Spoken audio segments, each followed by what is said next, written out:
An idea born in unsettled times. We are going forward. America, the United States, is first in space. Becomes a feat of engineering excellence. The most complex machine ever built to bring humans to and from space, Zero and liftoff of Endeavour, and eventually construct the next stop on the road to space exploration. Request to take the radio call sign Alpha. As 30 years of flight draw to a close, its legacy is one of unsurpassed achievement.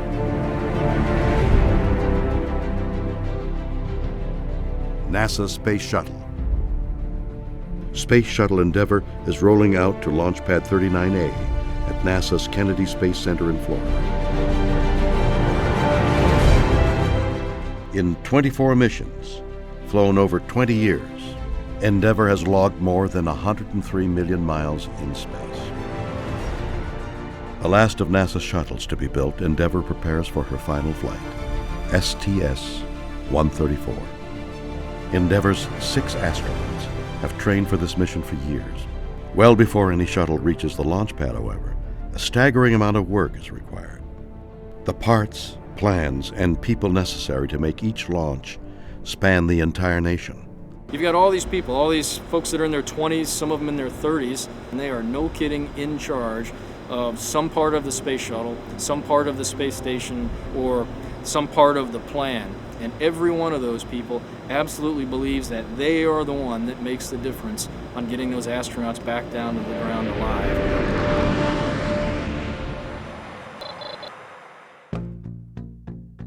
At NASA's Mission Assembly Facility in New Orleans, production begins on the shuttle's external fuel tank.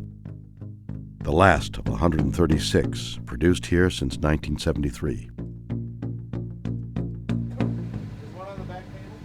Around the same time, in Clearfield, Utah, technicians at ATK Launch Systems start work on the shuttle system's solid rocket motors, or boosters. Fire. Unlike the orange external tank that is used only once, the boosters detach themselves and parachute into the Atlantic Ocean. They are then retrieved, refurbished, and reused on later missions. The shuttle mission's crew is assigned. Right up until launch, a shuttle crew will train in a variety of critical regimens, some basic, others specific to their mission. Simulators, safety and contingency, science experiments, and underwater in the world's largest indoor pool.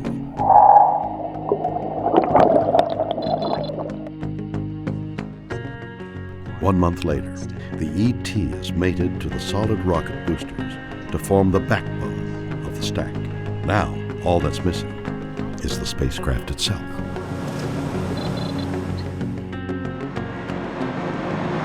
Looking now much like it will at liftoff, the space shuttle is carried to the launch pad atop the 6 million pound crawler transporter at a blazing pace of less than a mile an hour. Not exactly warp speed. At our peak carrying full load, we get right around 38 feet per gallon. Not too bad for an original 1965 hybrid vehicle with low miles. The 3.4 mile journey takes up to 6 hours.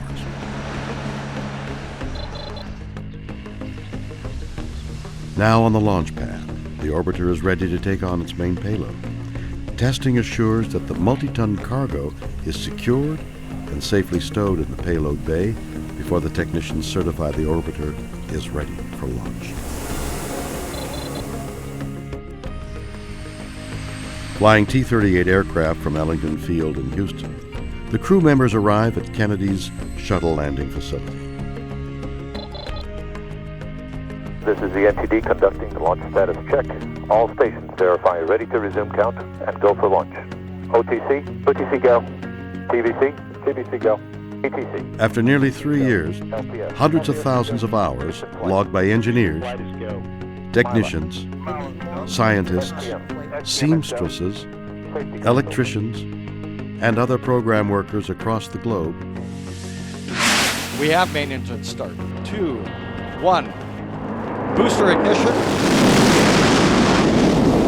The shuttle makes its way skyward.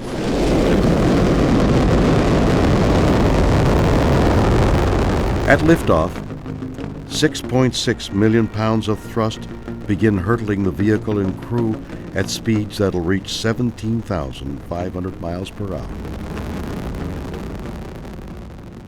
The shuttle is like no other machine ever built. For its launch to succeed, more than 1 million parts must move together perfectly.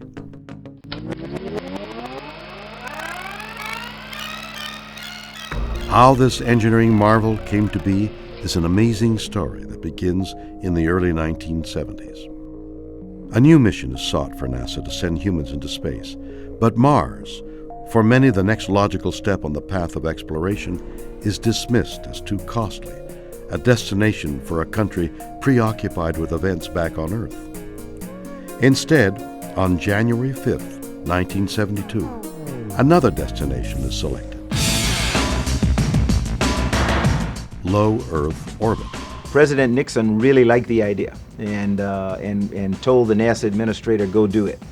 And the NASA administrator got a call from OMB the next morning, someone there, and said, hey, what the president really meant to say was, you're going to get this much money, and so do as best you can with the space transportation system. And our choice, logically, was, well, you have to have a vehicle first, and so that was the birth of the Space Shuttle as the first in the 3-part space transportation system.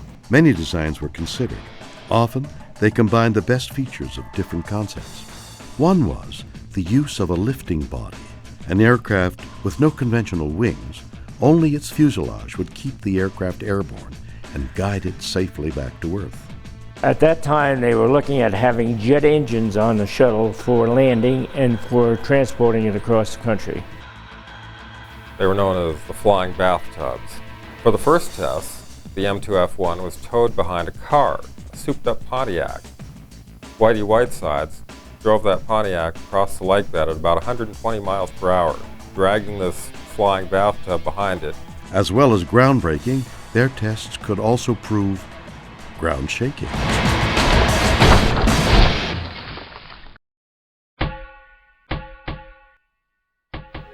September 1976, more than 4.5 years after President Nixon signed off on its development, America's new spacecraft, Constitution, gets its first close-up before the cameras. The orbiter itself was well received by the public, but impassioned fans of a particular long-canceled television series called Star Trek wanted it called something else. They staged a successful write-in campaign, and the orbiter was renamed for the Starship featured on the show. Thus, NASA's new shuttle would be the Enterprise, boldly going as no spacecraft had ever gone before.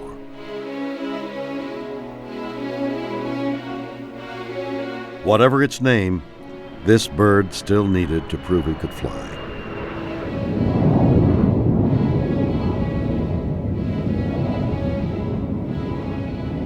In an age before computer simulations, balsa wood models and wind tunnel testing was the only means to test the airliner-sized glider. We put together a very aggressive flight test profile that consisted of data points continuously all the way down.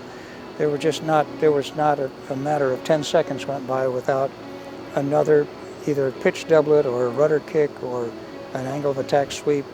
The things that really turn on a test pilot to fly them as accurately as possible. August 12, 1977. On a crystal clear California morning, high above the Mojave Desert, 2 NASA test pilots ready for Enterprise's first flight. The plan was for Fred Hayes, Jr. and Gordon Fullerton to lift the orbiter off a modified 747, then land on a dry lake bed 15,000 feet below.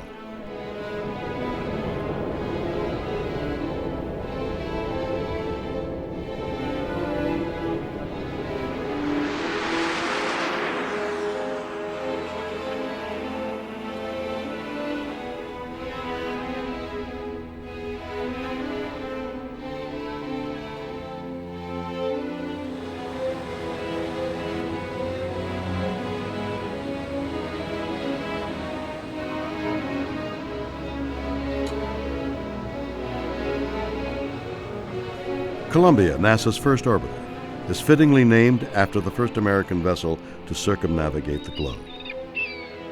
While the new class of NASA astronauts trained for subsequent shuttle flights, Columbia was undergoing preparations for the program's maiden voyage, STS-1. Veteran astronaut John Young, one of the 12 men to set foot on the moon, is in command. His pilot is first-time flyer Bob Crippen.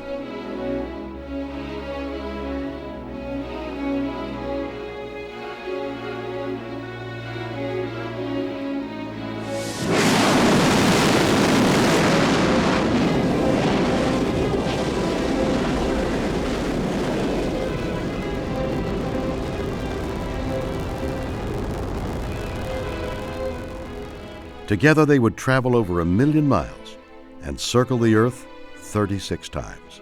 John used to say, Crip, hey, they're getting ready to light off 7 million pounds of thrust under you, and you're a little bit excited. You don't know what's going on. And both John and I knew what was going on. Launched like a rocket 2 days earlier, Columbia lands as a glider on the dry lake bed of Edwards Air Force Base in California. We do a big turnaround to land on the lake bed for that first flight. And I remember when John went into a bank, a big left bank, I looked down at the lake bed, and there's thousands of people out there. And I said, John, look at all those folks, which had come out to see us land. Anyone who was associated with the program or there just to see the shuttle return, I think felt a lot of pride in our country and our space program. And so those emotions were, finally released, and you said, wow, the flight was done safely, they're back home. The shuttle really does work. It's a great program. It's got a great future ahead of it.